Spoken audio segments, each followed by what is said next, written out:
আসসালামু আলাইকুম, কেমন আছেন সবাই? সূরা আন-নাসের অর্থ পর্ব তেলাওয়াত করব না, যেহেতু সময় খুবই কম। বিসমিল্লাহির রহমানির রহিম।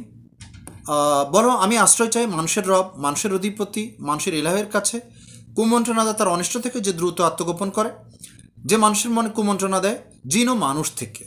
তাহলে এখানে মানুষের অধিপতি, মানুষের রব একজনই, তিনি হচ্ছেন মানুষের ইলাহ, তিনি আল্লাহ। এবং তার কাছে আশ্রয় চাই আমরা কার কাছ থেকে? কুমন্ত্রণাদাতার অনিষ্ট থেকে, শয়তান থেকে, এবং যে দ্রুত আত্মগোপন করে। এবং যে মানুষের মনে কুমন্ত্রণা দেয় জিন ও মানুষ, তাদের থেকে। জিন ও মানুষ, তাদের মধ্যে থেকে একটা অংশ আছে যারা মানুষের মনে কুমন্ত্রণা দেয়, মানুষকে ভুল পথে পরিচালিত করতে চায়।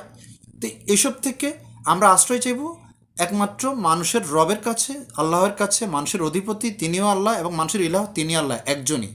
তার কাছে আমরা এই সব থেকে আশ্রয় চাইব। তাহলে ইনশাল্লাহ আমরা আশ্রয় পাবো।